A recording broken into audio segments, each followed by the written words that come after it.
내각 인선 청문회, 특검, 국회 시정연설까지 다양한 정치 현안 이야기 나눠보겠습니다. 김철현 경희대 특임교수, 박상병 정치평론가 두 분 나오셨습니다. 두 분 안녕하세요. 안녕하세요. 네, 안녕하십니까? 예. 김철현 교수님은 제가 예전에 다른 방송에서 한번 같이 방송한 적도. 네, 우리 MBC 뉴스 바사삭에서 예. 만났었습니다. 예, 맞습니다. 예, 그래서 두 분은 혹시 같이 방송하신 적이? 올 처음입니다. 아, 그렇군요. 저는 김 교수 오늘 처음 뵙고, 예. 밖에 우리 그 대기실에서 얘기를 해놨는데 너무 훌륭한 분이라서 같이 방송한 거 영광입니다. 예, 이렇게 화기애애한 분위기가 이 평론에서도 이어져야 될 텐데 어떨지 오늘 지켜보도록 하고요. 현안이 많은데 오늘 가장 뜨끈뜨끈한 거는 아무래도 이재명 대통령의 국회 시정연설 아닌가, 그렇게 좀 그 이슈를 먼저 다뤄보도록 하겠습니다. 일단은 총평을 한번 들어볼게요. 두 분 어떻게 보셨는지. 먼저 박상병 평론가님. 네, 드디어 정치가 정상화 수순을 밟고 있구나를 느꼈어요. 대통령의 시정연설은 이렇게 하는 거죠. 예. 이번에는 물론 이제 대통령이 추경에 대해서 야당의 협조, 국민들에게 설명하는 자리이기도 하고, 또 이슈가 경제로 좁혀져 있는 상황이긴 하지만은 대통령이 다소 좀 여유 있는 자세, 또 국민에 대한 호소, 또 협치를 주문하는 발언들 등등 해가지고 저는 상당히 좋았고요. 국민의힘 의원들도 냉소를 한다든지 비난하지 않았어요. 예.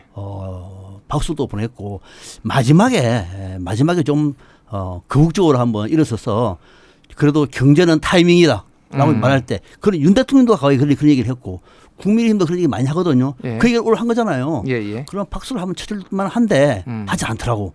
좀 짰어요. 뭐 그거 외에는 전체적으로 저는 오늘 대통령의 시정연설은 역대 보기 드물게만큼 분위기 좋았다. 정치는 비로소 정상화되고 있구나를 느꼈습니다. 그렇군요. 우리 김철현 교수님은 과거에 이제 보수 정당에서 이제 근무도 하셨고, 그래서 약간 느낌이, 그러니까 여쭤보기 전에 이제 제 느낌이 뭐였냐면, 이거 국민의힘에서는 이거 오늘 어떻게 하지? 약간 고민하는 게 저는 보였거든요. 약간 느낌적으로. 저도 보면 처음에 대통령이 입장하시고 난 다음에 국회의장하고 환담할 때 송원석 원내대표 그 자리에 함께 하지 않았거든요. 예. 그렇기 때문에 저는 아마 송원석 원내대표가 국민의힘 의원총회를 하면서, 저는 어제 이 파행으로 끝난 김민석 총리 후보자에 대한 인사청문회에 대한 항의의 표시로 저는 피켓팅을 하지 않을까? 이런 생각을 했거든요. 근데 피켓팅 다행히 없이 오늘 그래도 전체적으로 그래도 새 정부의 새 대통령이 처음 하는 국회 연설이었기 때문에 아마 그런 부분들을 최대한 좀 참작을 한 것 같고요. 저는 오늘 이재명 대통령이 하는 거 보니까 조금 긴장하신 것 같더라고요. 처음에 시작하자마자 그 우원식 국회의원 의장인데 국회의장 그런 약간 말실수도 있고, 또 하나 이제 좀 처음 보는 광경이, 보통 대통령은 앞에 그 프롬프트에 연설문을 써놓고 보통 읽는데 오늘은 원고를 굳이 이 부득불 읽으시는 그런 모습들이 있었거든요. 그래서 나름대로 그냥 이재명 대통령이 나름대로 아마 이번에 전체적인 우리 계엄 이후에 대한민국의 경제, 안보, 외교 모든 게 위기이기 때문에 아마 그런 부분에서 아마 야당의 어떤 통합과 협치 차원에서 함께 풀어나가서 하는 부분도 나쁘지 않았고, 특히 우리 연설을 시작하기 전에 국민의힘을 좌석을 향해서 먼저 인사를 했었거든요. 맞습니다. 90도 인사를 하고 끝나고 난 다음에도 마찬가지로 또 90도 인사를 이제 국민의힘 좌석을 한 부분은 어쨌든 야당도 최대한 존중하겠다고 하는 그런 것들을 어떤 행동으로 보여준 것 같아서 나쁘지 않았다. 다만 제가 볼 때 그냥 다만 하나 오게티가 하나 뭐냐면, 연설을 하는 와중에 굳이 또 박수를 안 치니까 국민의힘은 저렇게 반응이 없으니까 또 머쓱한데 쑥스럽다라는 얘기를 했는데, 그거에 주어가 대통령 본인이 쑥스러운 건지 아니면은 국민의힘이 쑥스러운 건지 그거는 잘 모르겠더라고요. 또 추경이나 이런 것들은 또 국민의힘이 또 무조건 감행할 것이니 이렇게 또 전제를 달고 하는 그런 또 대통령이 한 번씩 보여주는 그 화법의 가벼움이들이 있거든요. 그래서 오늘은 그런 것들은 약간 오게티처럼 좀 아쉬운 부분이 있었다. 하지만 나름대로 새로운 정부에서 앞으로 나가려고 하는 그런 것들은 좀 진정성이 좀 보이지 않았나. 이왕 하는 김에 국민의힘에서 이제 과거처럼 야유도 없었고요, 호함도 없었고, 간간히 박수를 치는 사람도 모였습니다만 좀 크게 한번 박수를 보내주시지 그렇습니까? 왜냐하면 이거 경제는 여야가 없는 것이고, 또 오늘 첫 국회 시정연설 아니겠습니까? 그러면은 국민의 변화도 조금 국민들이 기대할 텐데 그 대목은 좀 저는 여전히 좀 아쉽다. 근데 그나마 추경의 내용이 좀 들어가면 좀 그런데 전체적으로 추경 한 30조가 넘는 슈퍼 추경인데 가장 큰 게 지금 보면 소비 쿠폰이거든요. 예. 사실 이번 추경을 보면 소비 쿠폰 추경이에요, 그냥. 그렇기 때문에 아마 국민의힘에서는 소비 쿠폰을 통해서 워낙 지금 내수가 침체돼 있으니까 예, 예. 뭐 나름대로 그 부분이 조금 경기를 반등하는 효과가 좀 있지 않겠냐 하는 건데 저는 좀 우려스러운 게 지금 경기 침체가 금방 끝나는 게 아니고 좀 장기적인 거거든요. 예. 그리고 한국 경제 전체적으로 지금 어떤 뭐 저성장의 어떤 국면에 접어들고 있고 그렇기 때문에 한 4개월 정도 유효기간이 있는 이 소비 쿠폰이 끝나고 나면요. 금단 현상이 생겨요. 예. 우리가 술, 담배 끊으면 금단 현상이 생기듯이 지금 당장 한 15조 원 정도를 어떤 소비 쿠폰을 풀면 아마 그걸 들고 와서 뭐 이렇게 막 쓰니까 자영업도 좀 잘 되는 것처럼 이렇게 흥청망청할 수 있고 떠들썩할 수 있는데 4개월이 지나고 나면 다시 또 침체 국면 들어가거든요. 그러면 금단 현상이 감당할 수 없을 정도거든요. 그러면 그때 가서 그럼 이재명 정부는 또 한 15조 원 정도 좀 소비 쿠폰을 풀 건가 그런 부분에 있어서 우려가 있기 때문에 예. 저는 전체적으로 어떤 경제가 타이밍이고 어떤 재정을 풀어서 국가 경제를 조금 내수를 진작시켜야 된다는 부분은 제가 골든 타임이라고 인정을 하지만 그 본질적인 내용에 대해서 알겠습니다. 그리고 그 대안에 대해서 아직 제시를 못했기 때문에 예. 국민의힘에서 결국은 다 전적으로 동의할 수는 없었지 않았나 이렇게는 보입니다. 예, 내용을 말씀하셨으니까 박상면 평론가님도 오늘 그 추경안 내용 좀 해설 좀 해주시죠. 결국은 이제 끝까지 박수는 안 보내겠다는 말씀을 이해를 했습니다만 추경은요. 지금 우리 경제가 수도권도 그렇고 지역에 내려가면은 그 지역은 경제가 어려운 상황이 아니라 거의 지금 초토화 수준입니다. 여기서 정부가 이것을 자본시장에 맡겨놓고 난 다음에 재정만 얘기하기에는 너무 지금 다급하단 말이죠. 예. 그걸 현실을 인정한다면은 무엇인가 마중물이 나와야 돼요. 우리가 펌프에서 물을 올릴 때 물을 좀 넣어줘야 됩니다. 그게 마중물이라 그래요.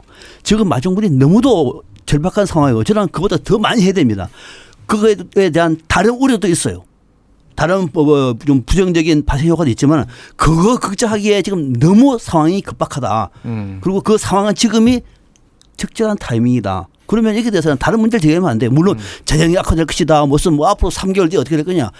그거는 그 다음 문제고 지금 당장 이 급한 상황 속에서 대통령이 국회에 와가지고 국민 여러분들한테 또는 야당 의원들한테 도와달라 그러는데 그 뒷 문제까지 다 고민해 버리면 우리는 아무것도 못해요. 예. 저는 지금은 정말로 다른 생각할 것 없이 우리 경제 내수를 조금이라도 도움이 줄 수 있다고 얘기하면 정부가 결단을 해야 될 것이고 바로 오늘이 그 결단의 시간이었다. 저는 그렇게 평가합니다. 알겠습니다. 그 윤석열 정부 때도 윤석열 대통령이 취임한 지 얼마 안 돼서 5월 초에 추경을 위한 시정연설에 갔었어요.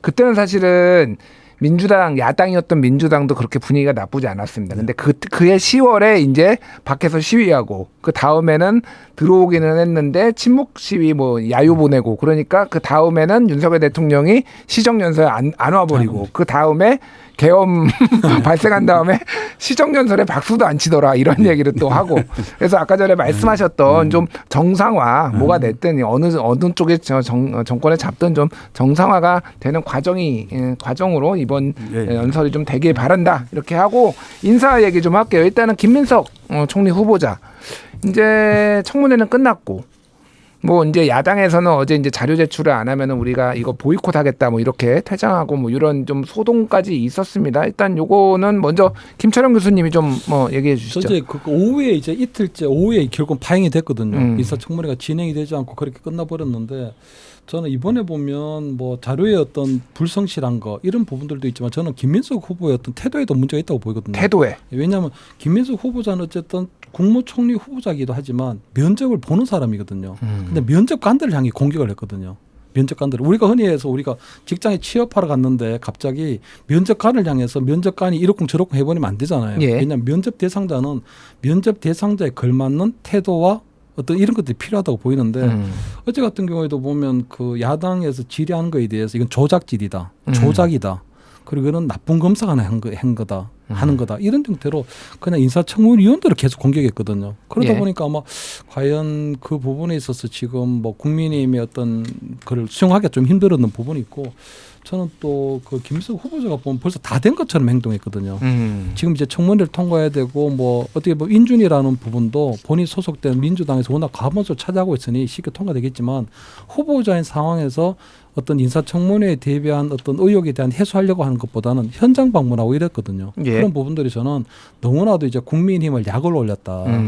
너무 자존심을 상하게 했다. 그래서 저는 어제는 뭐 인사청문회가 진행되지 못한 건 어쨌든 예고된 파행이다. 예고된 파행의 가장 큰 책임은 김민석 후보자에게 있다. 김민석 후보자가 여러 가지 의혹에 대해서 하나의 자료도 제출하지 않았기 때문에 예. 결국은 아마 국민힘으로서는 도저히 알겠습니다. 이 청문회 시청할 수 없었지 않았나 이렇게 예. 보입니다. 이게 뭐 그 민주당 쪽에서는 뭐 자료 제출 많이 했다 또 뭐 주장을 하고 있기는 한데 박상렬 네. 평론가님은 좀 어떻게 보십니까? 뭐 인사청문회 파행을 시킨 사람이 책임을 질 문제죠.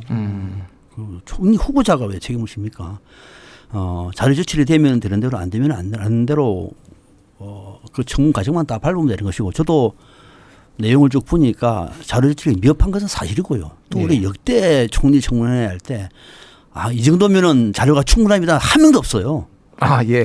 다 부족했습니다. 예, 다 예. 부족했고 또 자료 제출할 수 없는 자료도 많고요. 이를테면은 김민석 후보가 한 달에 얼마씩 받아가지고 쓴 거 이거 증빙자료 어떻게 제출합니까? 그러니까 실제로 굉장히 어렵거든요. 저는 이게 김민석 후보자를 절대로 옹호하고 싶은 마음 없어요. 예. 그래 정말 어렵다고 얘기하면은 100만 원, 200만 원 갖다가 쓰면서 정유세 관련돼 해가지고 세금세 내놔라.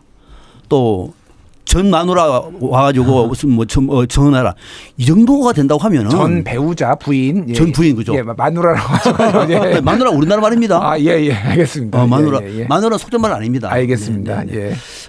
그런 측면에서 이걸 과도한 걸 넘어서서 그냥 낙마시키는 것이 목적이다. 따라서 국민의힘은 여전히 실력 부자다. 이번에 뭘 보여줬느냐? 제가 볼 때에는 보여준 것보다는 얼마나 준비를 안 됐는지만 보여줬고 예. 또 하나는 그 집에 쟁여놓은 6억 원 돈다발 이거 현수막 보셨습니까 혹시? 현수막에 붙었습니다. 예. 아 진짜 그런 현수막 있나요? 네, 쟁여놓은 저도 집에 쟁여놓은 6억 돈다발. 뭐 이제 장롱 6억 원 뭐 이거 가지고 그거 가지고 한 거거든요. 뭐 이제 논쟁이 저는, 붙었죠. 예, 이거는 정말 이렇게 하면 안 되는 거거든요. 쟁여놓지 않았습니다. 빚을 갚는데 뭐 많이 그렇죠. 썼다고 이걸 얘기를 이런 식으로 했죠. 프레임을 짜가지고 공격을 하면은 이거는 인사청문 하지 말자는 얘기예요. 예. 그러니까 김민석 후보자가 제대로 자료를 제출하지 않는 것도 문제지만은 이것을 검증해야 할 또는 국민들 앞에 관련되어 있는 내용을 증명해야 할 국민의힘을 뭘 보여줬느냐. 알겠습니다. 저는 별로 없다. 알겠습니다. 제가 이제 여론조사를 조금 말씀을 드리고 질문을 드릴게요. 오늘 이 김민석 총리 후보자 인준과 관련해 임명과 관련해서 여론조사가 2개가 나왔는데 하나는 한길리서치가 폴리뉴스 의뢰로 25일 18세 이상 1,034명에게 전화면접 ARS 조사를 한 건데 국무총리 후보자 임명에 대해서 찬성 54.9, 반대 40.4. 그리고 또 하나는 이제 정기 여론조사인데 그 전국 지표조사라고 하죠. 엠브레이 퍼블릭, 헤일스텐 리서치, 코리아 리서치, 한국 리서치가 23일에서 25일 만 18세 이상 1,000명을 대상으로 전화면접 조사한 건데 김민석 후보자 인선 잘한 인선이다 45, 잘못한 인선이다 31.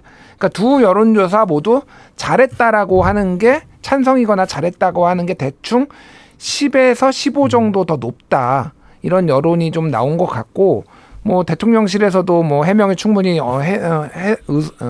해소가 된 것 같다 얘기를 하고 뭐 민주당이 다수석이니까 그냥 인준이 될 것 같아요. 그러니까 제가 이제 질문 드리고 싶은 거는 총리가 사실상 이제 됐다고 앞으로 될 거라고 보는데 이 김민석 총리는 어떤 자격을 좀 갖춰야 되는가? 이거는 먼저 박상면 평론가님한테 좀 여쭤볼게요. 저는 두 가지가 핵심이라고 봅니다. 예. 아까 말씀드린 것처럼 김민석 후보자가 이제 경제 전문가는 아니지만은 지금 경제가 그냥 어렵다 정도가 아니다. 몰라가 위기에 있다.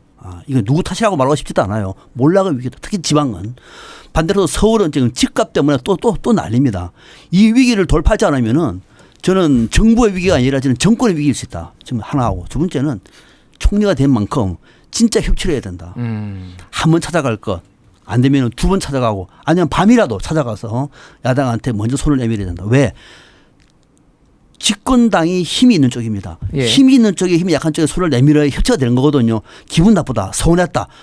당신들 지난번에 뭐 박수도 안 치던데 이것은 아니란 거죠. 그래서 김인수 후보가 여당보다는 야당의 목소리에 경청을 해서 끝까지 설득하려는 노력을 보여주고 그럼에도 불구하고 안 될 경우에는 국회에 다수결을 가도 된다. 예. 김민석 후보자가 총리가 되면 반드시 협치의 정신을 살리라. 예. 두 가지만 부탁을 하겠습니다. 경제, 협치 뭐 키워드로 하면 이 정도가 네. 될 것 같고요. 김 저도 교수님은? 뭐또 비슷한 취지인데 저는 김민석 일단 뭐 만약 총리가 된다면 일단 책임 총리는 좀 확고하게 했으면 좋겠거든요. 책임 총리라고 하는 게 결국은 어쨌든 대통령과의 관계에 있어서 어떤 대통령의 국정을 보좌하기도 하지만 네. 마찬가지로 대통령 견제하는 그런 입장도 있는 거거든요. 어떻게 보면 지금 대통령이 보면은 총리 청문회가 진행 중인데 11개 부처의 장관을 지명을 해버렸거든요. 이번에 벌써 자기가 본인이 일단 저는 뭐 새 정부가 들었기 때문에 당연히 김민석 후보자가 총리가 되면 예. 아마 나머지 인선을 할 줄 알았는데 국무위원의 제청권이 총리한테 있죠. 있으니까. 예, 그런데 예. 총리 제청을 행사하지 못했거든요. 근데 지금 보면 아마 이번 주나 다음 주 돼서 가장 중요한 인선 중에 하나가 지금 경제부총리 인선 안 했거든요.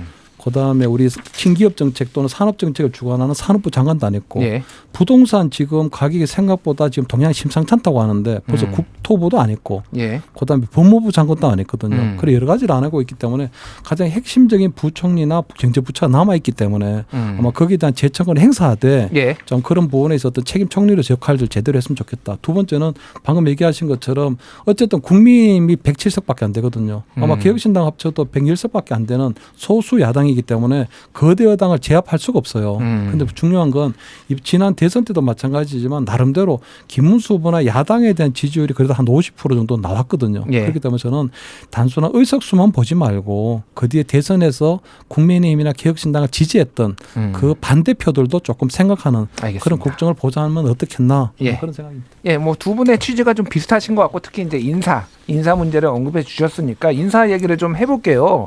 지금 말씀하신 대로 뭐라고 해야 되나 이게 뭐 부처의 뭐 중요도를 제가 좀 평가하기는 그렇지만은 상당히 왜냐하면은 일단은 부총리 2명이 임명이 안 됐어요. 그러니까 뭐 기재부도 있고 사회부 총리도 있고 교육부도 있고 뭐 이제 국토부, 법무부 뭔가 이런 핵심 부서들이 지금 이제 안 됐고 아무래도 총리가 재청권을 이제 이렇게 좀 활용을 적극적으로 할 것 같은데 일단은 제가 두 분께 여쭤보고 싶은 거는 어느 부의 장관이 가장 이슈가 될 것 같고 중요하다고 보시는지 남은 거 중에서 지금 남은 게 뭐 아까 말씀하신 기재부, 국토부, 교육부, 법무부, 산업부 뭐 등등등 있습니다. 어떻게 보십니까? 남은 거요? 지금 예. 한 거. 아니, 남은 거 앞으로 할 거. 남은 거는 뭐 사실 다 중요한데 예. 저는 법무부라고 봐요. 법무부. 법무부는 지금 검찰 개혁이라든지 특검과 관련해서도 검찰 개혁 등등과 관련해서 이거는 이재명 정부의 1호 지금 국정 현안 아니겠습니까? 예. 이거를 법무부 장관이 잘못 풀면은 이거는 하던 일도 안 돼요. 그래서 법무부 장관이 제대로 나와서 이 문제의 중심을 잡아야 지금 특검 수사라든지 또는 내란죄 단죄라든지 등등과 관련해서 질서가 잡히지. 여기서 흔들려버리면 안 된다.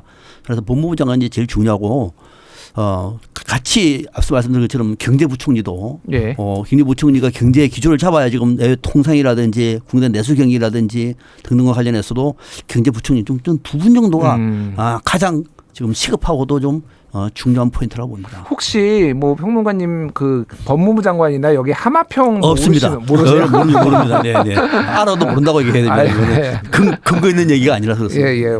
궁금해서 네. 다들 궁금해하시니까 그랬어요. 뭐 이제 강력한 뭐 검찰 개혁을 주장하셨던 의원들 중에 오는 거 아니냐 뭐 이런저런 얘기들이 있어서 제가 궁금해서 여쭤봤고 김철현 교수님은 저도 마찬가지로 경제부총리 가장 중요하다고 보이고요.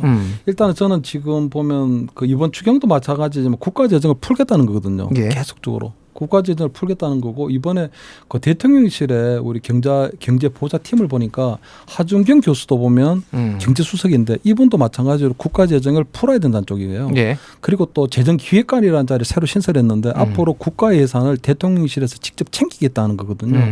그리고 지난 대선 때도 보면 그때 당시에 이재명 후보가 나라가 빚지면 안 된다는 건 무식한 소리라고 했기 때문에 예. 아마 앞으로 국가 부채 조금 급상승할 가능성이 크거든요. 지금 우리가 50% 이하로 있는데 48.4%까지 이게 조금 지나게 되면 이제 예. 1,300조가 넘어가고 이러니까 아마 이제 좀 가파르게 상승할 가능성이 높은데 이럴 때 이제 원래 하던 예산 당국에 경제부총리가 이런 부분에 있어서 어떤 국가 재정성 건전성을 지키기 위한 재정의 건전성을 지키기 위한 그런 들이 좀 있어야 되거든요. 예. 또한 지금 워낙 경제 안 좋기 때문에 이재명 5년 이끌어 나갈 경제청사진도 좀 제시를 해야 되고 그렇기 때문에 저는 경제부총리가 굉장히 좀 신중을 기하고 있지 않나 하는 생각이 들고요.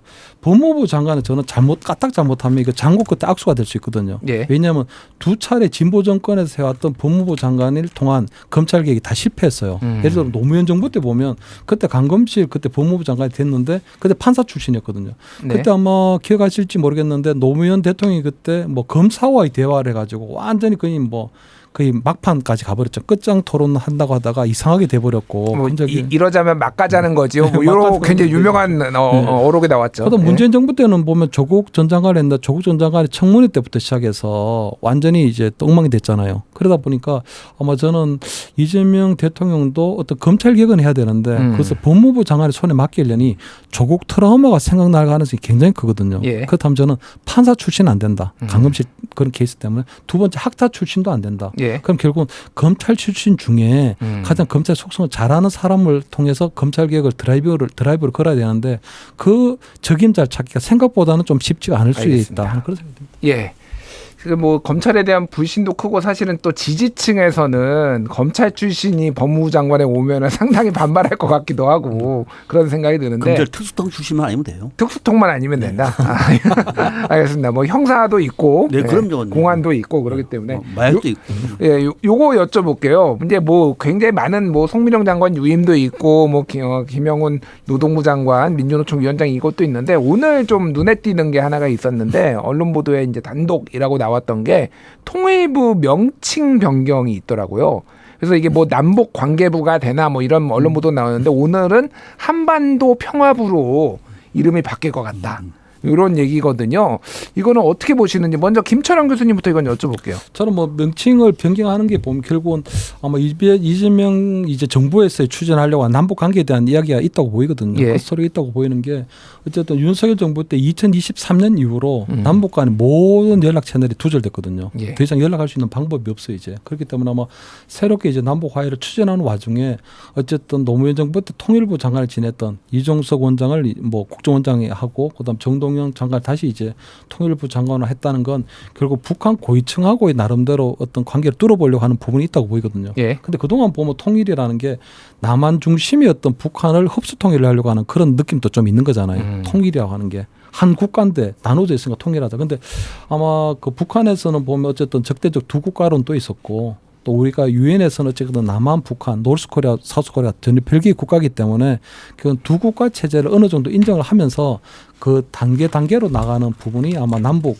뭐 화해부라든가 뭐 남북 협력부라든가 이런 형태로 좀 나가려고 하는 게 아닌가. 그래서 통일이라는 것은 지향이 되지만 지금 당장의 어떤 실천적인 어떤 단계를 가는 그런 어떤 법원의 어떤 뭐 부서의 명칭을 정함으로써 아마 그런 단계로 하는 게 아닐까 좀 이렇게 전망이 되죠. 그러면 뭐 그 명칭 변경이라든지 이런 거에 대해서는 크게 뭐 이견이나 뭐 비판은 없으신 건가요? 뭐 통일부가 굉장히 오랫동안 가져왔던 거기 때문에 우리가 과연 이제 또 통일을 포기하는 거냐 한 이런 여론이 또 나올 수 있거든요. 당연히 보수 여론에서 나올 수도 있기 때문에 그러한 부분에 대한 여론을 어떻게 좀 이제 잘 관리하느냐 하는 부분이 있고. 알겠습니다. 근데 생각보다 이게 명칭만 고친다고 해서 생각보다 남북 관계가 과거에 어떤 문재인 정권 때 하던 것보다는 지금 굉장히 악화돼 있기 때문에 이것을 새로 복구하는 게 굉장히 알겠습니다. 힘들 것이다 이렇게 예. 보이죠. 예, 뭐 그러니까 제가 이거를 여쭤본 이유는 보수 진영 일각에서는 지금 말씀하신 대로 김정은 국무위원장이 적대적 두 국가론 얘기하고 이제 남조선이라고 안 부르고 대한민국이라고 막 북한에서 부르고 그러다 보니 이 두 국가론을 김정은 따라서 하는 거 아니냐 뭐 이런 비판들도 뭐 강경보수 쪽에서는 막 있더라고요. 그래서 제가 이제 여쭤본 거고요. 박상면 평론가님은 어떻게 보십니까? 세상을 부정적으로 보면은 대한민국이나 전 세계 온통 부정적인 것으로 꽉 차 있는 겁니다. 예. 그러니까 검은색 안경으로 보면 검게 보이는 거거든요. 그것이 아니라 정동영 후보자의 고민은 뭐냐면은 통일부가 중심이 돼서 해왔던 일들이 실패를 많이 하지 않았습니까? 문재인 때도 실패하지 않았습니까? 예. 국민들한테 별로 뉘앙스가 좋지가 않아요. 통일부 자체가. 그리고 또 통일은 너무 멀리 있고 너무 높이 있습니다. 30년 내에 될까요? 오히려 그것들보다는 지금 현실적으로 할 수 있는 게 뭘까를 예. 생각할 때 한반도 평화보다도 시급한 것이 없다. 좀 더 현실적인 남북 관계의 어떤 그 고민을 반영하는 거예요. 예. 정동영 후보자의 딱 고민이 이 지점입니다. 그리고 더 나아가서도 그동안에 통일부를 해가지고 이것이 오히려 논란만 남북 간에 논란만 불러일으켰지 되는 것도 아무것도 없는 상황 속에서 그들 가는 것보다는 새로운 마인드로 남북 관계를 재구축하겠다. 라고 하는 발상이기 때문에 저는 이런 고민은 충분히 인정할 수도 있고 또 좀 바뀌었으면 좋겠습니다. 저도. 알겠습니다. 오늘 그 이재명 대통령 시정연설에서도 평화라는 단어가 굉장히 중요한 키워드로 나왔어요. 그래서 국익 중심 실용 외교 아마 그런 식으로 기조를 맞춰서 하는 거 아닌가 이런 생각이 듭니다. 예, 거의 시간이 다 됐는데 요거는 얘기를 꼭 해야 됩니다. 윤석열 대통령 이제 체포영장은 기각이 됐어요. 법원에서 기각을 했는데 그거를 윤석열 대통령 측이 이제 설명을 하기를 우리는 특검 수사 받을 거야라고 해서 그래서 그러면은 이제 28일 내일 모레죠. 이제 나오기로 했는데 오전 9시에서 10시로 변경이 됐는데 나는 비공개로 하겠다. 포토라인 안 쓰겠다. 지하 주차장으로 들어가겠다. 이렇게 또 그렇게 안 하면은 나 출석 안 한다. 이렇게 지금 얘기를 했거든요. 어떻게 보십니까? 저는 하지 말고 예. 그냥 체포했으면 좋겠어요. 다시 체포 영장에서. 그럼요. 아니 오기 싫으면 오지 말고. 예. 아니 전직 대통령들도 지하로 들어간 사람 아무도 없어요. 왜 윤석열 전 대통령 혼자만 특권을 요구하죠? 검찰총장 출신이에요. 법률가 출신입니다. 법 앞에 평등한 거 다 알고 있는 사람이 예. 왜 본인만 지하 주차로 간다고 고집하는지 이해가 안 가고요. 그리고 특검 사무실에 가기 싫다. 안 가도 돼요. 그러면 특검에서 체포영장 발부하면 됩니다. 예. 간단하게 게임 끝났어요. 아직도 본인이 대통령이라고 생각하고 있는 것 같아요. 저는 이 대목 가지고는 시시비비를 가리지 말고 앞서 말씀하신 것처럼 법 불악이 예. 대통령 권력이라고 해서 앞에 아바지 말고 오지도 해라. 오기 싫으면 오지 마시라. 우리가 데려갈게. 그것이 옳다고 보고 어떤 특권도 저는 용납해서는 안 된다. 알겠습니다. 그러니까 윤석열 대통령이 이제 그 박영수 특검 이제 국정농단 특검에도 있었는데 그때 박근혜 대통령 소환할 때는 포토라인을 세웠던 걸로 저는 기억을 그렇습니다. 하는데. 예, 그러면. 저는 예. 그러니까 그 이제 박근혜 그때 우리 국정농단에 대한 특검 수사를 해봤기 때문에 전직 대통령에 대한 수사를 해본 경험이 있거든요. 예. 윤석열 전 대통령이 그렇기 때문에 아마 본인 나름대로는 이번에 본인을 향한 그 수사에 대해서 좀 자신이 있는 것 같아요. 그리고 사실은 엄격하게 따지면 지금 내란죄 재판을 받으러 할 때 공개적으로 가고 있잖아요. 그렇기 예. 때문에 저는 굳이 뭐 이 내란 특검에 가는데 비공개로 해달라고 하는 이유를 차이를 저는 잘 모르겠거든요. 뭐 내란 특검에 가서 조사 받으러 할 때 그때 공개로 가나 재판 받으러 할 때 지금 공개로 가나 그 차이가 없는데 저는 이렇게 비공개로 해달라고 하는 부분은 저는 조은석 특검과의 어떤 기싸움 정도로 보거든요. 기싸움. 예, 저는 조은석 특검하고 개인적인 악연도 좀 있다고 봐요. 어쨌든 둘이 어쨌든 같은 학교 나와서 어쨌든 같은 특수부에 있었는데 본인이 맞아요. 어쨌든 그때 조은석 특검이 먼저 검찰총장이 될 줄 알았는데 갑자기 윤석열 그때 지검장이 검찰총장이 되고 하는 서울 문재인 정부 때 서울 고검장 조은석이 서울 고검장일 때 중앙지검장이 윤석열. 그러니까 윤석열 전 총장이 그렇죠. 어쨌든 나이는 더 많지만 기술은 늦은데 예. 어쨌든 조은석 특검이 검찰총장이 될 줄 알았는데 안 됐거든요. 그렇기 때문에 저는 조은석 특검과 윤석열 전 대통령과의 나름대로의 개인적 악연도 좀 작동하고 있다. 그래서 아마 이번에도 아마 비공개를 해주지 않으면 안 갈 가능성이 높고요. 예. 두 번째 체포영장 기각됐기 때문에 앞으로 두 번, 세 번 정도는 계속적으로 저는 불응할 가능성도 크다. 왜냐하면 이번에 체포영장 기각된 게 출석한다는 것도 있지만요. 생각보다 혐의가 내란죄보다 중하지가 않거든요. 예. 증거인멸 교사라든가 알겠습니다. 이런 것들이 그렇기 때문에 저는 아마 윤석열 전 대통령 굉장히 아마 이 법률적 지식을 최대한 활용해서 본인 방어 또는 변론에 활용하지 않겠나 이런 생각이 듭니다. 알겠습니다. 오늘 여기까지 하겠습니다. 지금까지 김철현 경희대 특임교수 박상병 정치평론가와 함께했습니다. 두 분 감사합니다. 네, 감사합니다. 예, 오늘 방송에서 소개해드린 모든 여론조사는 중앙선거여론조사 심의위원회 홈페이지 참고하시면 되고요.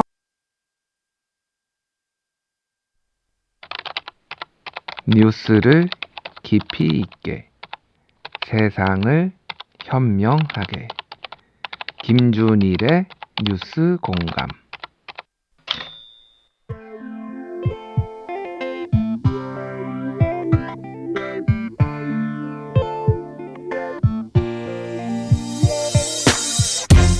파리가 폐허가 될 때까지 적의 손에 넘어가게 해선 안 된다.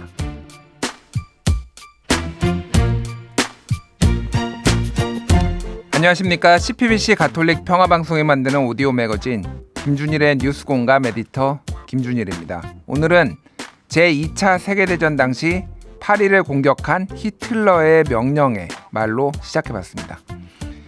히틀러는 파리에 주둔하고 있던 독일군 사령관 디트리히 폰 콜티츠 장군에게 파리에 대한 완전한 파괴를 명했습니다. 그런 명령에 대해 콜티츠는 이렇게 답했죠. 에펠탑을 제외한 파리 전역을 사실상 폐허로 만들었다. 하지만 이는 거짓된 보고였는데요. 당시 파리 시장은 콜티츠를 만나 파리의 유서 깊은 건축물과 문화재들을 파괴하지 말아달라 요청했고 콜티츠는 그의 요청을 받아들였습니다. 파리의 문화재를 위해 자신에게 미칠 악 영향을 감수한 것인데요. 그의 용기 있는 결정 덕분에 우리는 파리의 수많은 문화재를 지금껏 즐길 수 있게 된 거죠. 목숨이 오가는 전쟁 속에서도 지켜야 할 가치를 이어가는 사람들이 있습니다. 6.25 전쟁 당시 한국에도 그런 이들이 있었는데요. 전쟁의 폭격 사이에서 살아남은 우리 문화유산 이야기 잠시 후 만나보겠습니다. 6월 27일 금요일 김준일의 뉴스공감, 오늘은 6.25 75주년을 맞아 월간 역사 시간 준비했습니다. 지금껏 쉽게 주목하지 못했던 특별한 이야기 박광일 역사작가와 나눠보겠습니다.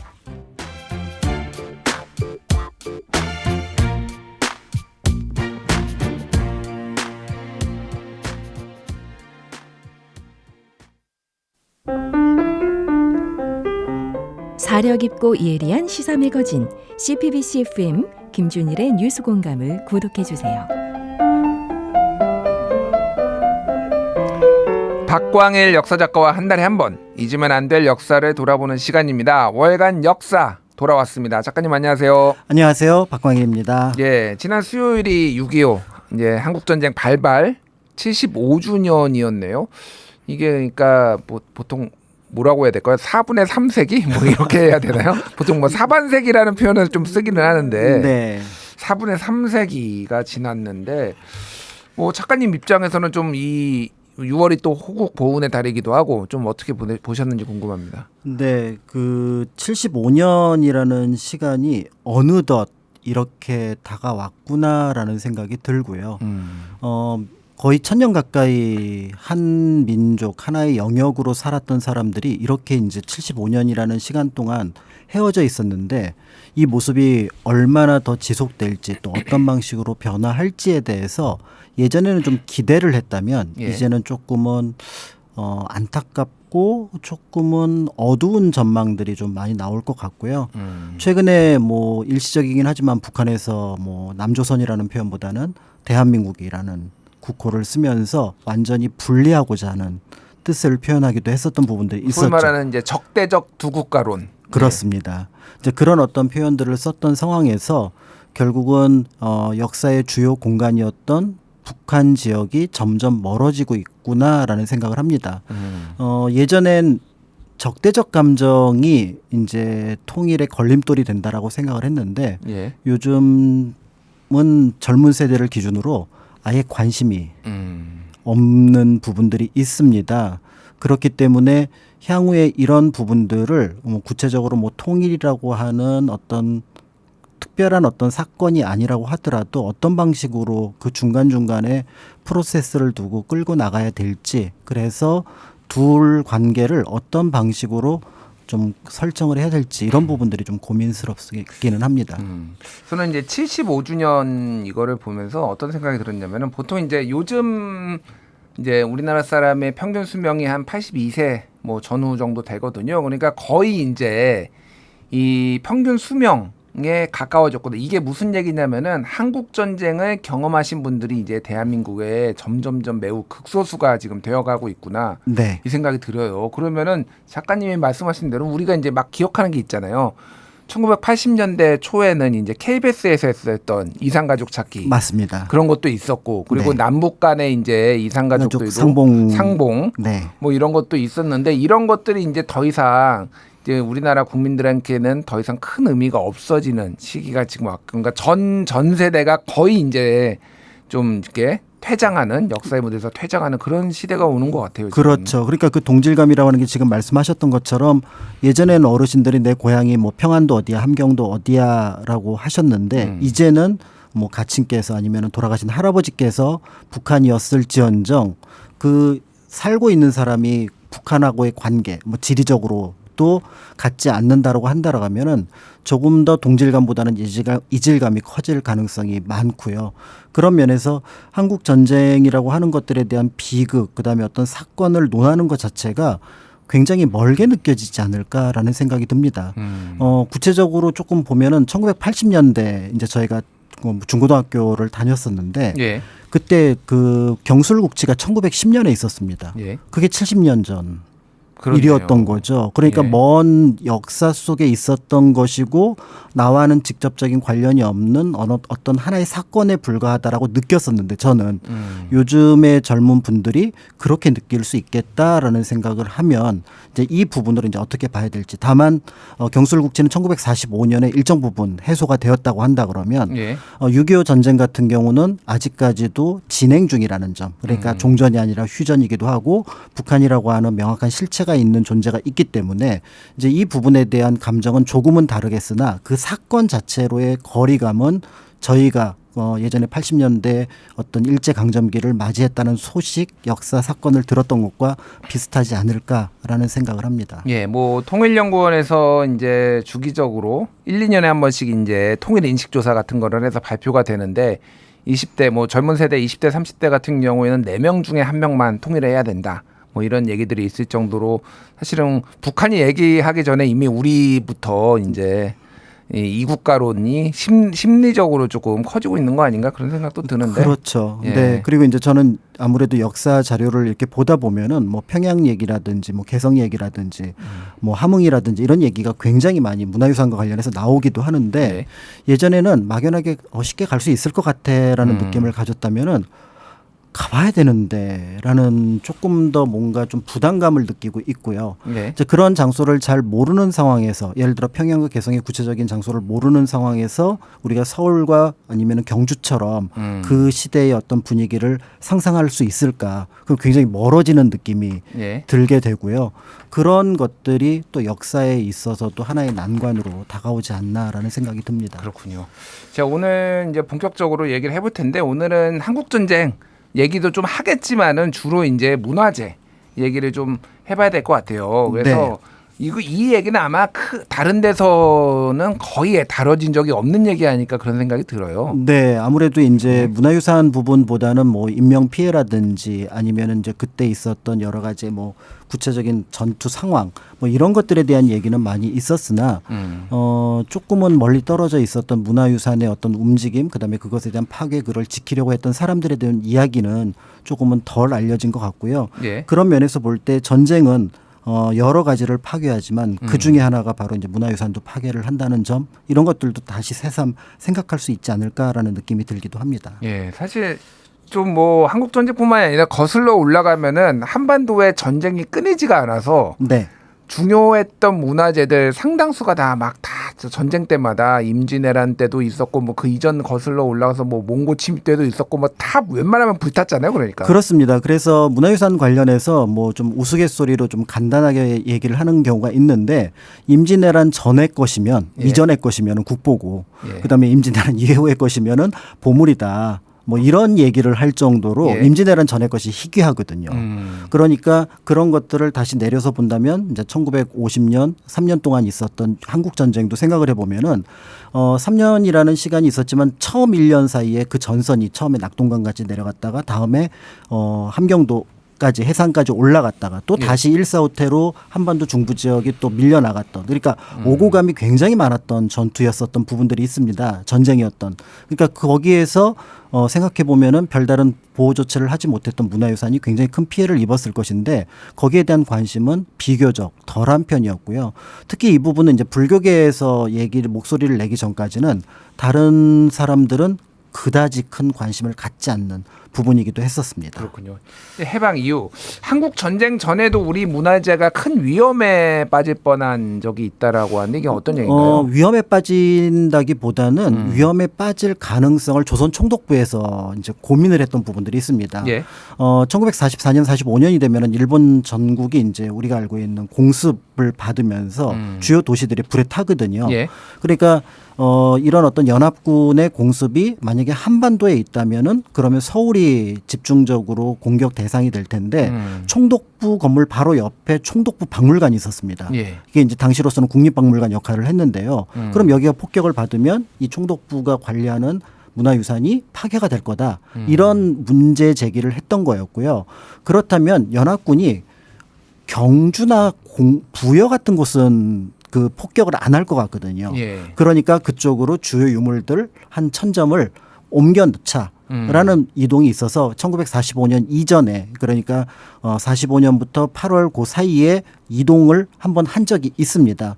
유물 숫자는 1000점밖에 되지 않지만 뭐 금관총이라든지 이런 곳에 나온 굉장히 중요한 유물들을 이때 이제 지방으로 이관을 시켰다라고 본다면은 만약에 이제 우리나라에도 어떤 연합군의 폭격이 있었다면은 사실은 그때도 큰 피해를 입을 뻔한 것들을 염두에 두었고 그런 가능성을 상정은 할 수 있겠다 이렇게 볼 수가 있는 거죠. 그러면 어쨌든 일제강점기 시절임에도 불구하고 일본 조선 총독부라고 해야 되나요? 그런 사람들이 그런 문화재에도 좀 관심이 있었네요. 그러니까. 네, 조선 총독부는 한반도에 있는 것들은 자신들이 관할한다는 의식이 굉장히 강했습니다. 아, 이거 우리 거다 그러니까. 네. 아. 그래서 일본에 가 있었던 예를 들어서 경천사지 10층 섭탑, 지금 국립중앙박물관 역사의 길 끝에 있는 예. 그거를 소유를 물론 헐버트 박사라든지 이런 사람들이 원 지역 개성으로 가야 된다라고 주장을 했으나 그거를 구체적으로 움직였던 거는 그 총독부였습니다. 예. 이게 한반도에 있는 거면은 한반도에 있어야 된다.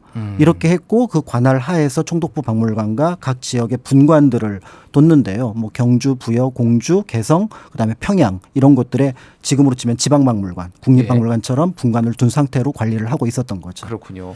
그럼 이제 1945년 8월 15일 이후에 이 문화재들은 그러면 어떻게 이제 관리가 된 거예요? 일단은 남한 쪽에 있었던 것들은 남쪽 국립 총독부 그러니까 총독부 박물관이 국립박물관으로 개편이 되면서 예. 그 관할이 되는데 한 달도 채 되지 않아서 38선이 그어집니다.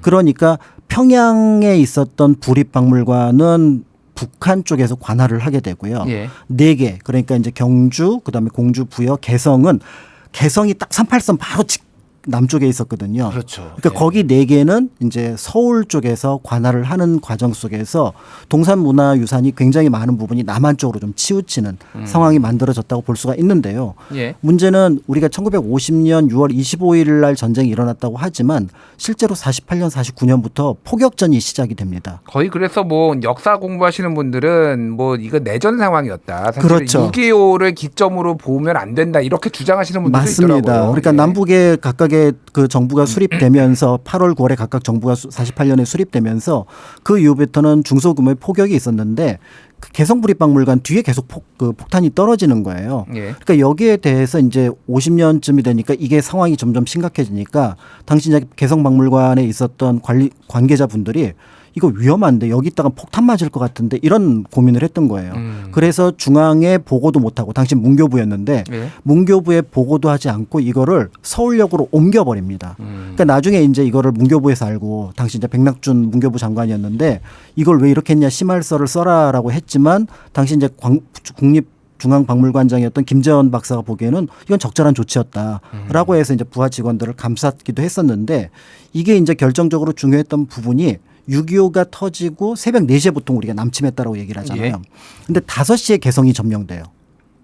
1시간 만에. 1시간 만에. 예. 그러니까 5시에 점령이 되면은 제일 먼저 개성 부립박물관에 있는 문화유산들을 평양으로 가져갔을 텐데 거기에 있었던 문화유산들이 우리가 알고 있는 개성에서 출토된 청자와 예. 관련된 유물들입니다. 그러니까 만약에 그런 것들이 상당 부분 북한으로 가버렸다면 우리는 도록 속에서나 어떻게 보면은 현재 국립중앙박물관에서 그거를 볼 수 있었다는 점에서 그때의 조처는 이제 개성 쪽의 관계자분들의 적절하고 빠른 움직임 속에서 조금은 이제 우리가 관할할 수 있게 되었다 이렇게 볼 수가 있는 거죠. 그렇군요. 자, 그렇게 이제 한국전쟁 6.25가 발발을 했습니다. 그러면은 이제 사실 대혼란이었잖아요, 그때는. 그리고 북한군이 이제 내려오는 속도가 우리가 그 당시에 생각했던 것보다 훨씬 빨랐기 때문에 거의 네. 아노미 상태였다라는 얘기를 많이 들었어요. 그렇습니다. 미군에서도 서울을 점령하는데 7일은 걸릴 거다라고 예. 봤는데 3일 만에 이제 점령이 됐고요. 그러니까 이제 국립중앙박물관 쪽에 있었던 이제 관계자분들이 딱 전쟁이 터졌다는 얘기를 듣고 박물관으로 모이셨나 봐요. 그리고 나서 제일 먼저 대책회의를 해서 이거를 일단 지하 저장고에 옮겨놓자 이렇게 얘기를 했는데 6월 28일 날 새벽 2시에 우리가 알고 있는 인도교가 폭파가 됩니다. 그러니까 박물관에 있는 유물을 가지고 남쪽으로 갈 방법이 없는 거예요. 예.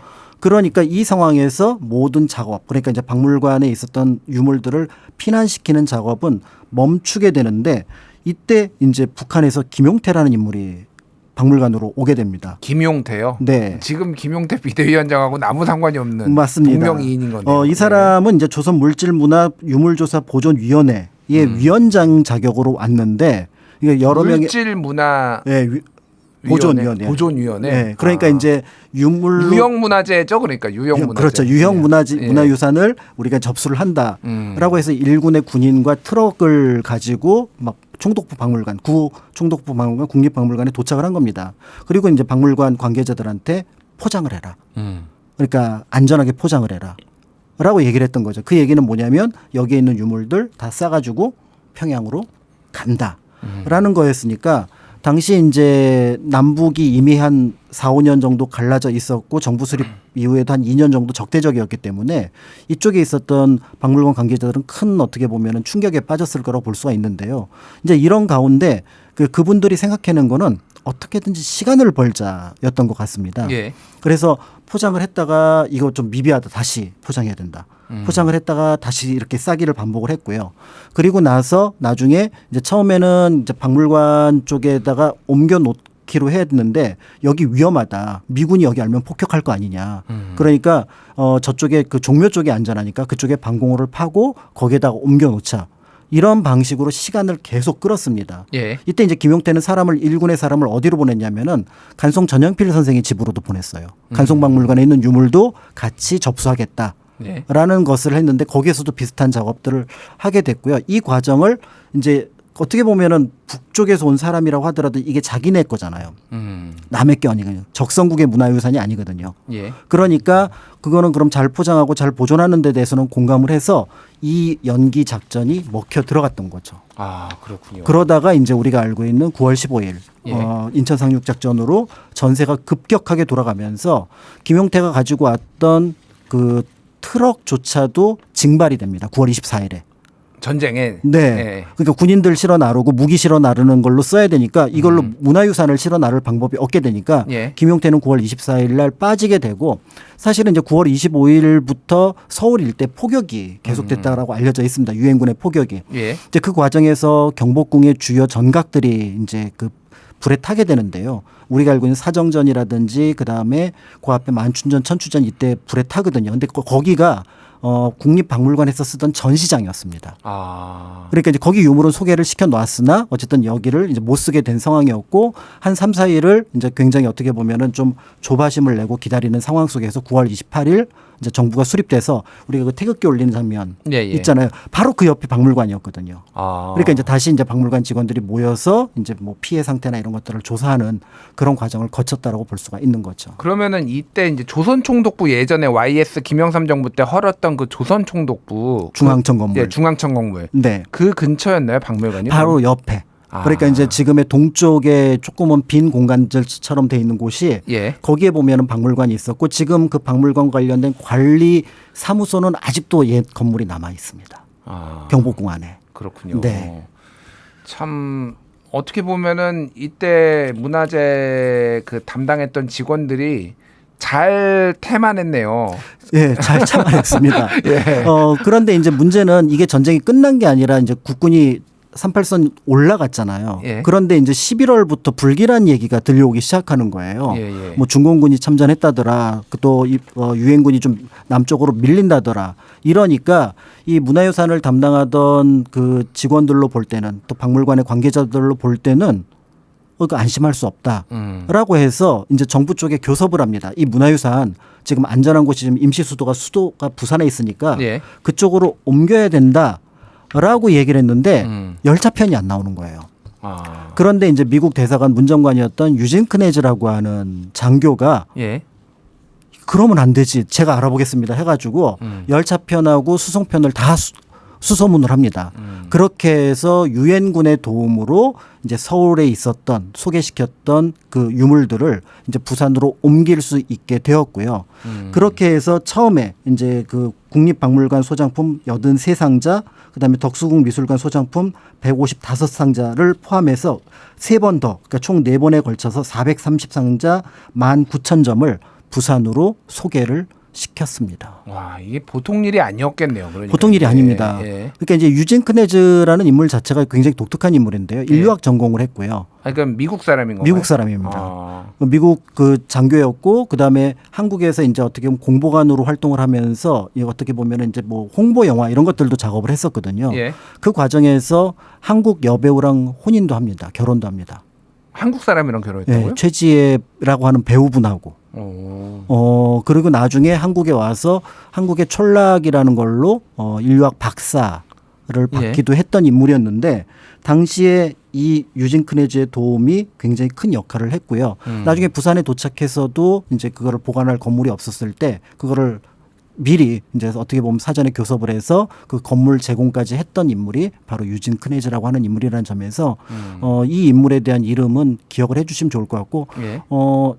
그 한참 뒤의 얘기지만 문화 훈장을 우리 정부에서 이분에게 수여하긴 했습니다. 한 10여 년 전에 작고를 하셨고요. 그렇군요. 그러니까 일사후퇴 때 이거를 다 옮겼다라는 거죠. 일사후퇴 직전에. 직전에. 네, 12월 달에. 그럼 그것도 성견지명이 대단하네요. 네, 한 2주 정도 앞에 옮겼으니까 만약에 여기도 좀 늦어졌으면은 이때는 중공군이 내려오는 거니까 예. 어떻게 보면 더 피해가 컸을 가능성이 있거든요. 예. 그런데 그 피해를 어떻게 보면 이때 이분들의 노력과 예지와 또 누군가의 도움을 받아서 이런 것들이 기적적으로 부산까지 소개가 될 수 있었던 거죠. 아니 뭔가 앞에서도 그렇고 개성박물관 직원들도 그렇고 뭔가 신들린 예지력들이 있어서 그런 것 같습니다. 직전에 다 옮기고 그래가지고 그렇습니다. 우리가 지금 보고 있는 문화재들 상당수가 그때 제대로 옮겨지지 않았으면 파괴됐거나 다 북으로 지금 간 거 아니에요? 북으로 가거나 아니면 중국으로 가거나 그랬을 가능성이 있는 거죠. 그렇군요. 네. 참 생각보다 솔직히 약간 걱정했거든요. 제가 네. 오늘 좀 지루할까봐. 근데 생각보다 굉장히 흥미진진합니다. 자, 네. 이쯤 해서 노래 한 곡 듣고 와서 북한군으로부터 문화유산 지켜낸 역사 이야기도 만나보겠습니다. 밥시거의 Against the Wind.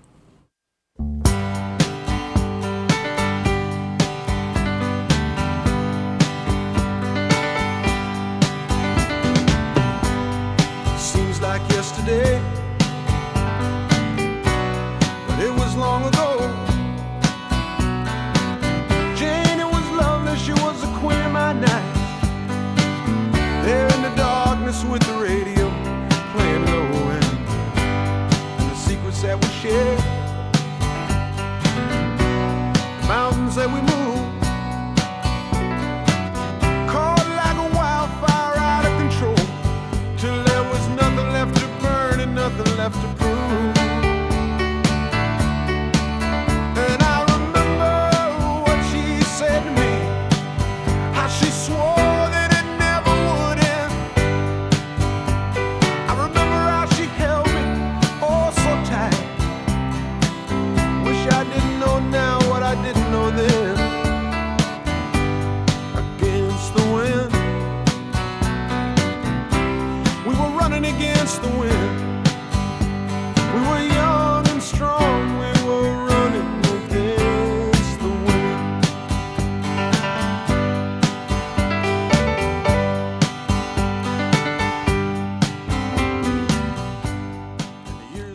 김준일의 뉴스 공감 월간 역사 시간 함께하고 있는데요.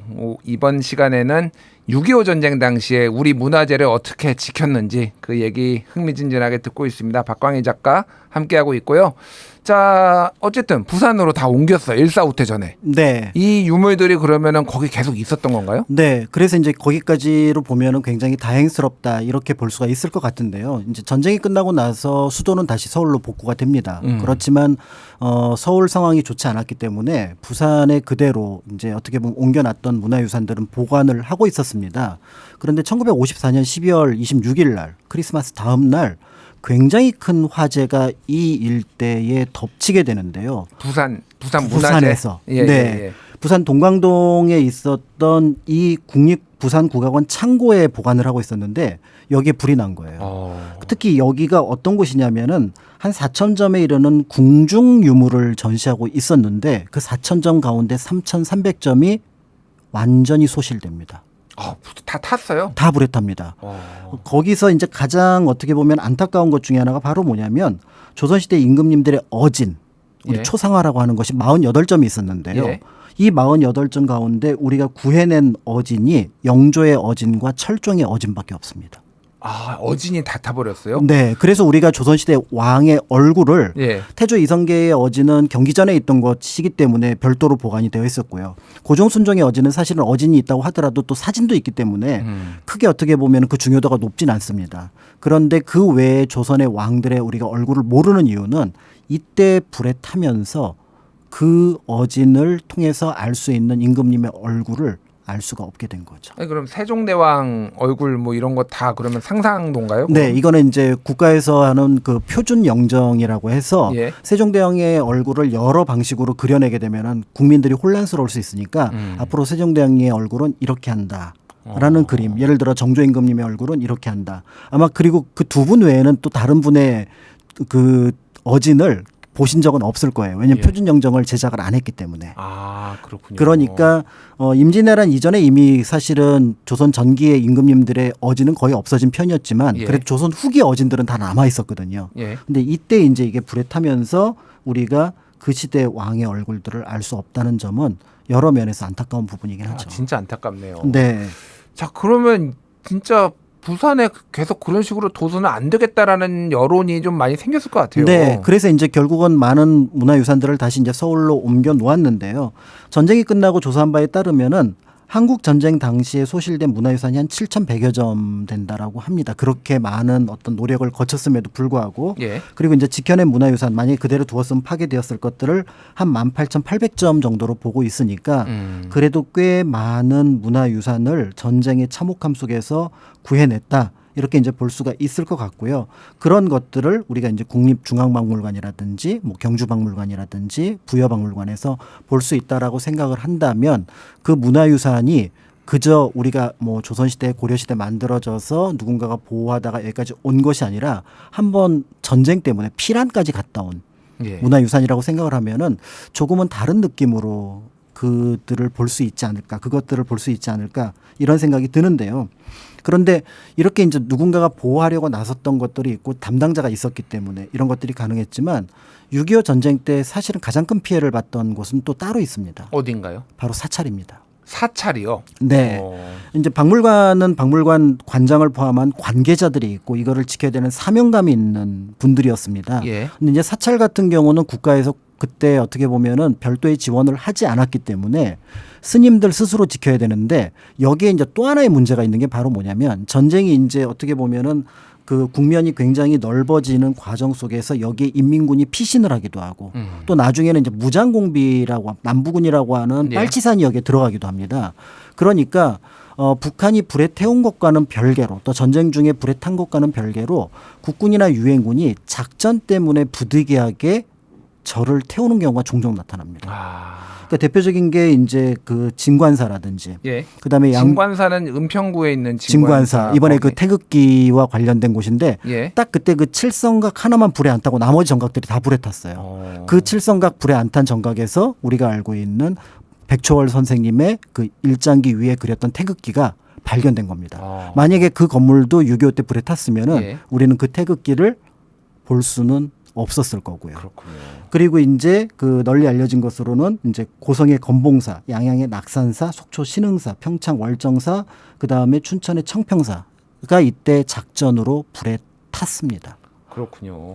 낙산사 같은 경우에는 여러 번 화재가 났었는데 6.25 때도 피해를 입었던 예. 거죠. 그러니까 이전에 큰 불이 나기 전에 대부분의 정각들을 복원을 한 게 6.25 전쟁 직후에 다시 많은 분들의 노력으로 복원을 했던 것이 2000년대 다시 큰 화재가 이게 나서 다시 탔잖아요. 네, 그러니까. 다시 또 불에 예. 탔던 예. 겁니다. 그렇군요. 그러니까 여러 번 어떻게 보면 화재를 입었다고 볼 수가 있는데 이제 이런 것들을 이제 절이 불에 탄다라는 거는 건물만 불에 타는 게 아니라 그 절에서 소유하고 있는 문화재들이 많잖아요. 그렇습니다. 뭐 전정류라든지 그림이라든지 그다음에 조각이라든지 이런 것들도 같이 훼손이 되기 때문에 어떻게 보면은 굉장히 안타깝다라고 볼 수가 있는데요. 이제 이런 가운데에서도 앞에서 말씀드렸던 어떻게 보면 체계적이진 않았지만 이 사찰 또는 사찰의 문화유산을 지키기 위해서 노력했던 분들의 장면들이 그래도 이제 몇 장면이 있어서 그나마 좀 이렇게 가슴을 좀 쓸어내리게 되는데요. 예. 예를 들어 이제 신흥사 같은 경우에 국군들이 수경을 했습니다. 이제 거기에 이제 진지를 이제 하고 이제 뭐 그 다음 날 작전을 위해서 머무는데 날씨가 너무 추웠나 봐요. 그러니까 여기저기서 이제 군인들이 땔감을 가져왔는데 이렇게 가만히 그 땔감을 보니까 이게 문화유산 같은 느낌이 들었던 거예요. 거기에 있던 장교분이 볼 때. 예. 야 이거 아닌 것 같은데 하고 드러내라고 했더니 아니나 다를까 그게 이제 산스크리트와 한자와 한글로 같은 내용을 쭉 번역을 해놓은 경전이었습니다. 지금은 이제 그게 보물로 지정이 되어 있는데요. 예. 이거 안 돼 하면서 땔감에 쓰던 것들을 다 끄집어내서 일부는 불에 탔지만 그래도 상당 부분을 그 지켜냈거든요. 그때 이제 그 국군을 지휘하고 있었던 장교가 리영희 교수. 리영희 교수라는 한양대. 예, 그 한양대 그때 리영. 장교였어요. 해는 좌우의 날개로 네. 난다의 그 리영이요. 예. 오. 그러니까 그분이 보시기에 딱 보니까 저건 아닌 것 같은데 라고 하면서 지켜낸 게 지금은 보물로 지정된 신흥사 경판입니다. 대단하시네요. 네. 그러니까 이게 딱 봤을 때 이거를 이렇게 써서는 안 돼. 이런 느낌이 있었던 것 같고요.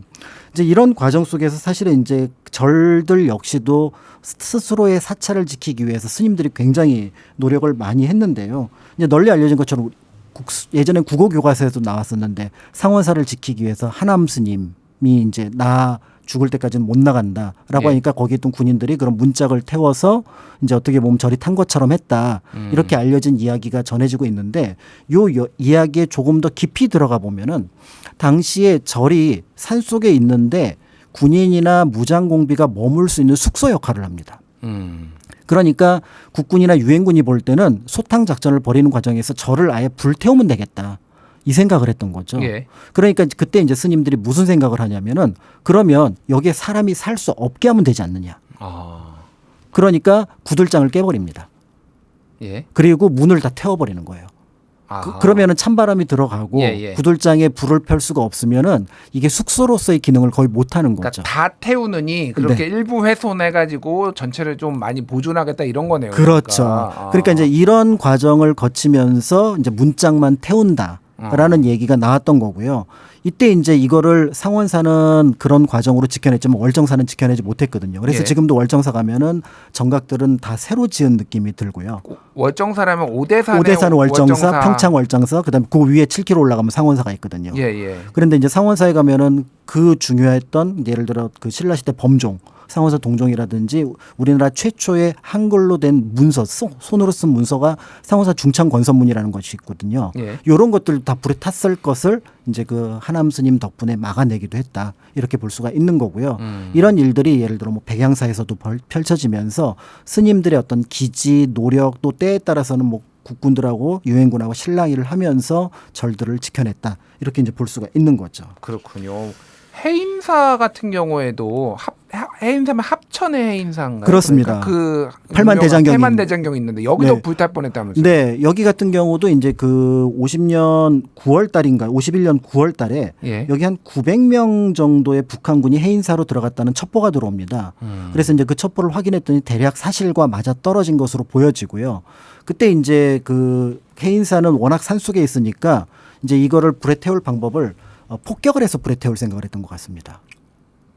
폭격기로. 진짜요? 네. 그래서 이제 당시 그 정찰기가 폭격기 4대를 이끌었는데 그 폭격기 4대를 이끌었던 편대장이 김영환 대령, 나중에 이제 장군으로 올라가게 되는데요. 예. 이 김영환 대령이 이끌고 있었던 편대였거든요. 그러니까 편대장 김영환 대령 같은 경우는 정찰기가 끄는 대로 갑니다.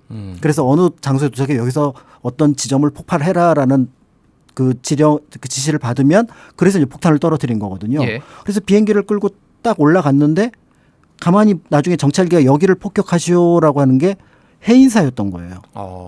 그러니까 본인은 해인사를 알고 있었고 저게 팔만대장경이 알고 있는데 이걸 폭격을 하라는 거는 일단은 납득이 안 됐던 거죠. 예. 그래서 같이 온 편대 나머지 세대의 폭격기에다가 일단은 정지 명령을 내립니다. 그래서 내가 명령을 할 때까지는 기다려라면서 계속 정찰기가 명령하는데도 불구하고 그 해인사 일대를 몇 바퀴를 선회를 하다가 부득이 계속 여기서 뭐라고 하니까 정찰기에서는 쏴라라고 얘기를 하니까 해인사 산 뒤쪽에다가 기관총만 난사를 합니다. 예. 그리고 다시 이제 공항으로 돌아오게 된 거죠. 그러니까 일종의 명령 불복종을 했던 거죠. 그렇네요. 그래서 이제 그 김영환 장군이 이제 일정하게 이제 그 뭔가 그 질책을 받게 되는데요. 어떻게 국가보다 사찰이 더 중요하냐 이런 어떤 질문을 받는 거죠. 약간 우문이라고 할 수가 있는데. 아니 근데 뭐 군인대의 입장에서는 충분히 그렇게 또 질책을 할 수도 있는 거죠. 그러면. 그렇습니다. 예. 그러니까 이제 이런 어떤 질책을 받았을 때 이제 김영환 대령이 뭐라고 대답을 하냐면 국가보다 사찰이 중요하진 않습니다. 근데 인민군이나 공미보다는 사찰이 훨씬 더 중요합니다. 그리고 지금 사찰을 불에 태우는 건 하루 만에 불에 태울 수 있으나 저기를 다시 복구하는 데는 1000년이 걸릴 겁니다. 저는 그걸 알고서는 폭격을 할 수가 없었다. 그래서 거기에서 일정하게 이제 나중에 그 질책을 받고 뭐 이렇게 그 어떤 좀 약간의 벌을 받은 것으로 알려져 있지만 예. 그 덕분에 우리가 알고 있는 합천 해인사를 지켜내게 되고요. 우리가 지금 이제 뭐 세계 문화유산 또 세계 기록유산으로서 합천 해인사의 8만 대장경과 그 판전 경판을 보관하고 있는 어떤 건물들을 굉장히 중요하게 생각을 하고 예. 동아시아에 남아 있는 그 대장경 완질이 남아 있는 유일한 케이스입니다. 고려족 그러니까 요나라 그다음에 송나라에서 여러 대장경을 만들었는데 예. 그게 완질이 남아 있는 건 이 하나뿐이거든요. 이제 그런 면에서 볼 때 이 김영환 장군의 그때 순간의 판단이 얼마나 중요했었는가 이런 것들을 짐작해 볼 수가 있습니다. 그렇군요. 화엄사도 비슷한 일이. 화엄사라고 하면은 그 지리산에 있는 그 구례 화엄사. 구례 화엄사. 네, 각황전이 있는. 제가 예전에 화엄사 가서 등산하다가 죽을 뻔했는데 힘들어가지고. 맞습니다. 예. 그러니까 화엄사도 비슷한 상황이 벌어진 거예요. 여기에 이제 무장공비가 들어갔다고 했는데 이때는 군경 합동작전이었던 것으로 알려져 있습니다. 예. 그래서 이제 거기 대대장 역시도 화엄사를 불에 태운다? 이거는 말이 안 된다라고 생각을 했던 거였고 무엇보다도 거기 현장은 이제 빨치산이 있었기 때문에 주로 그 경찰들이 주로 이제 활동을 했었는데 예. 그 경찰을 이끌고 있었던 게 차이력 경무관이라는 분입니다. 이분이 어렸을 때 화엄사를 또 어머니랑 간 적이 있었대요. 이 절을 어떻게 내가 불에 태우냐라고 해서 아까 상원사에서 봤던 것처럼 문짝 다 떼어내고 그다음에 구들장 깨트리는 방식으로 이제 화엄사를 이제 지켜내게 되고요. 그런 소식을 들었던 주변에 있었던 뭐 예를 들어 천은사라든지 그다음에 이제 쌍계사라든지 멀리 고창의 선운사까지도 예. 그런 방식으로 이제 스님들이 그럼 여기 사람 못 살게 못 들어오게 한다라고 해서 다 어떻게 보면 일정 부분 이제 어떻게 보면 좀 망가뜨려 놓습니다. 그 덕분에 이들 절들이 6.25 전쟁에서 적어도 국군의 작전 속에서 소실되는 과정들은 피했다라고 볼 수가 있고요. 참고로 이제 차이력 경무관 같은 경우는 빨치산 토벌 작전에서 굉장히 큰 공을 세웠던 인물이기도 합니다. 예. 원래 이제 독립운동가로서 이제 활동을 했던 분이기도 했는데 나중에 이제 그 빨치산 남부군의 사령관이었던 이현상을 이제 사살하게 되는데요. 그를 나중에 화장을 해서 섬진강에 뿌려준 인물이기도 한 분이 바로 차이력 경무관이기도 합니다. 그렇군요. 예. 그렇게 또 이제 나라를 지키고 또 반공정신이 투철했던 분임에도 불구하고 이런 분들임에도 불구하고 우리 문화유산을 지키겠다는 마음 또한 굉장히 컸다 이렇게 볼 수가 있겠네요. 그러니까. 그렇죠. 그러니까 이제 전쟁에서 이게 필요하고 또 이것이 굉장히 중요한 상황 그리고 대규모의 작전이라면 어떻게 보면은 피할 수 없었을 겁니다. 그래서 대부분의 그 전쟁에서 뭐 수백 발 수천 발의 포탄이 떨어지는 것들을 막을 방법은 없었겠으나 지금 말씀드렸던 해인사의 케이스나 아니면 화엄사의 케이스는 어떻게 보면 그 작전 주체가 일단 우리였다라는 점이었고요. 예. 그리고 현장에 있었던 지휘관들이 볼 때는 그것이 단순하게 문화유산을 넘어서서 우리가 꼭 지켜야 될 어떤 상황이라고 볼 수 있었던 부분들이고 이 정도의 작전이고 오히려 다른 작전에서 그거를 대신할 수 있다라고 판단을 했던 것이라고 보여집니다. 그렇지만 이제 앞에서 말씀드렸던 뭐 청평사라든지 진관사라든지 그다음에 낙산사라든지 이런 신흥사라 이런 절들은 그런 지휘관을 만나지 못한 거고요. 그러니까 명령에 따라서 일부 전각을 소각을 하거나 하는 과정들을 거쳐서 6.25 전쟁 때 적의 공격에 또는 공습이 아니었어도 피해를 입은 문화유산 어떤 정각들이 나오게 되었다라고 볼 수가 있습니다. 뭐 이것도 지휘관 복불복이라고 해야 되는지 좀 안타까운 생각이 드는데 추가로 이제 작가님께서 그러면은 또 문화재 중에 이제 사라진 소실된 문화재 중에 어떤 것들이 좀 뭐 생각나는 게 있는지 말씀해 주시죠. 네, 저는 앞에서 잠깐 말씀드렸던 조선 왕실의 어진이 어진. 가장 조금 속상한 부분이라고 볼 수 있을 것 같고요. 예. 이제 문화유산 관련해서 이제 굉장히 그 상징적인 장면들이 있습니다. 그 수원 화성에 이제 팔달문 장화문이 있는데 팔달문이 케이크 자르듯이 반으로 완전히 파괴된 장면들이 나와요.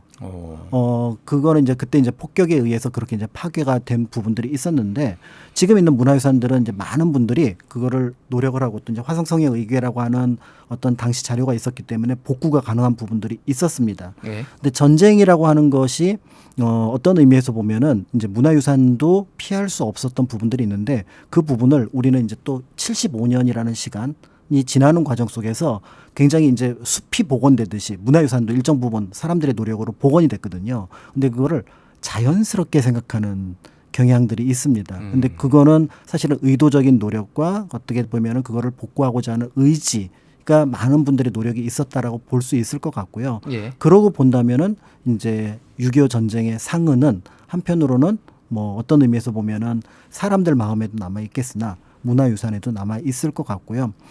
거꾸로 생각해 보면은 북한은 상당 부분의 문화유산을 사진이나 복제를 해서 교육을 하고 있습니다.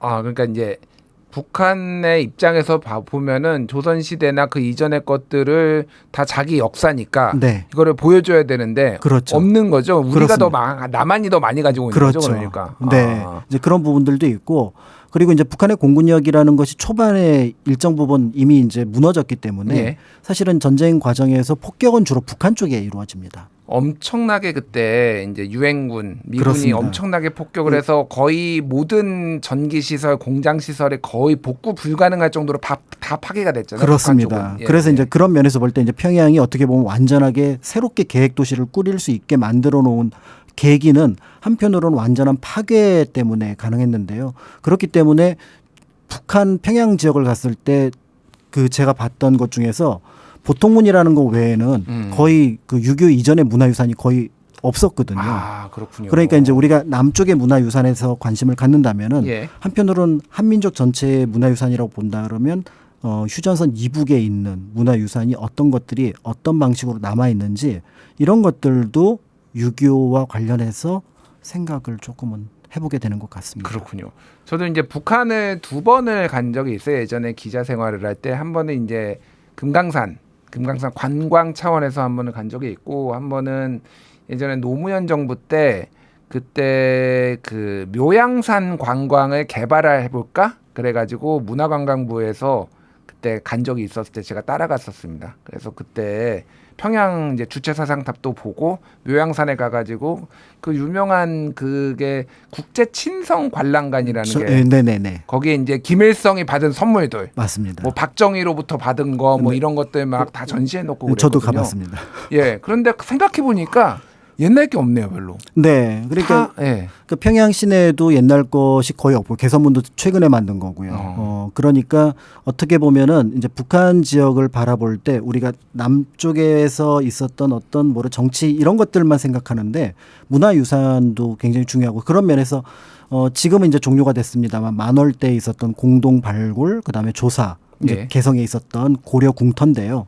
이제 이런 작업들이 향후에는 좀 정기적으로 이루어진다면 사람과 사람이 만나고 또 정치와 정치적인 어떤 부분들을 해결하는 것도 필요하겠으나 적어도 이제 우리가 조선시대 고려 때 문화유산을 알고 있으니까 그러니까 지명 같은 것도 예를 들어 뭐 개성의 병난도 이런 것들도 굉장히 궁금한 부분들이 많거든요. 병난정 서긍이 예를 들어서 우리나라 군산에 왔다가 그다음에 인천을 지나서 그다음에 개성의 병난도로 들어가거든요. 예. 그럼 어떤 그런 여정들의 어떤 종착점이 되는 그런 장소들에 대한 공통의 조사 이런 것들이 이루어진다면 그런 것들이 우리가 조금은 멀게 생각했던 좀은 다르다고 생각했던 북한을 조금 다른 방식으로 가깝게 느낄 수 있지 않을까 이런 생각도 듭니다. 네, 뭐 남북 관계가 언제 다시 좀 좋아질지 뭐 통일은 나중 얘기고 있다는 남북 관계라도 조금 해빙이 됐으면 좋겠는데 이런 거에서 민간 교류에서부터 좀 다시 시작해 볼 수 있지 않나 그 생각이 듭니다. 네. 저는 요즘 이제 국제적으로 분쟁이 많이 일어나는 걸 보면서 다시 한번 전쟁에 대해서 생각을 하게 돼요. 이란 지금 뭐 폭격 받는 거라든지 우크라이나 전쟁이라든지 뭐 하마스라든지 보면서 이 땅에 다시 전쟁이 일어나면은 참 무슨 일이 벌어질까 네. 참 걱정도 많이 됩니다.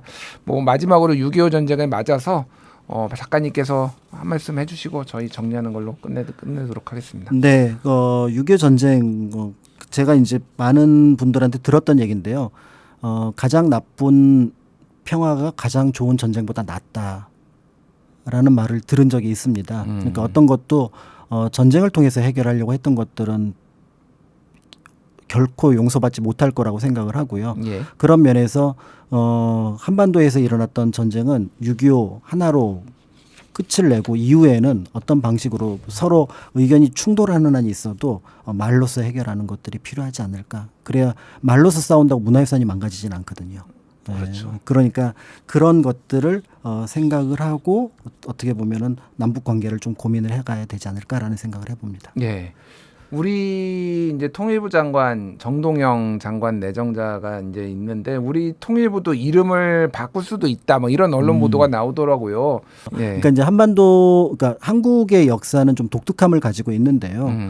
다른 나라와 다르게 그 나라 국민만을 대상으로 하지 않고 한 민족까지를 포함을 하고 있습니다. 예. 우리나라 헌법도 그렇게 되어 있고요. 한 민족이면 어디까지가? 북한까지, 예. 그다음에 제외동포까지. 제외동포까지. 그러니까 다른 나라 같은 경우는 그 나라 국민만을 기본적으로 대상으로 삼고 있는데 우리는 조금 독특한 역사 속에서 현대사 속에서 북한과 제동포까지를 포함하고 있다라고 생각을 하고 또 역사를 좀 넓게 보는 시선도 이 기회에 한 번 더 생각을 해보시면 좋을 것 같다라는 느낌이 듭니다. 예, 작가님이 말씀하신 대로 우리가 지금 어떻게 지켜낸 나라고 어떻게 지켜낸 문화재인데 다시 한번 이게 전쟁의 포화 속에서 다 사라지는 일은 없도록 우리가 각고의 노력을 해야 되지 않을까 이런 생각이 듭니다. 예, 월간 역사 오늘은 박광희 역사작가와 함께 6.25 우리 문화유산 이야기 나눠봤습니다. 함께해 주신 박광희 작가님 감사합니다. 감사합니다.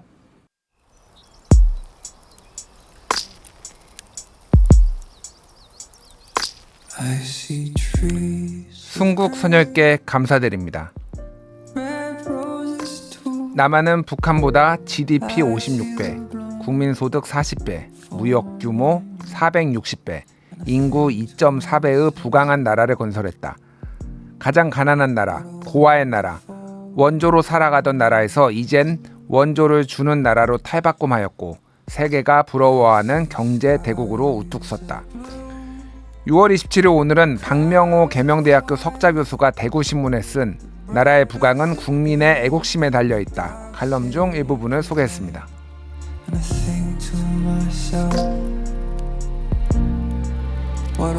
6월 호국보훈의 달을 맞이하여 나라를 지키기 위해 아낌없이 한몸을 바친 순국 선녀들께 진심으로 감사를 전합니다.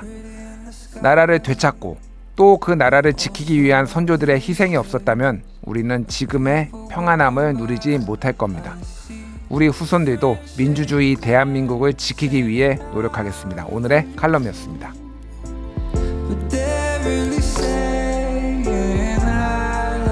6월 27일 금요일 오디오 매거진 김준일의 뉴스공감 발행 이렇게 마치겠습니다. 방송이 끝난 후 CPBC 라디오에서 많은 구독, 시청 부탁드리겠습니다. 저는 다음 주 월요일 오후 6시 3분에 다시 찾아오겠습니다. 함께해 주신 여러분 감사합니다. What a wonderful world, and I think to myself, what a wonderful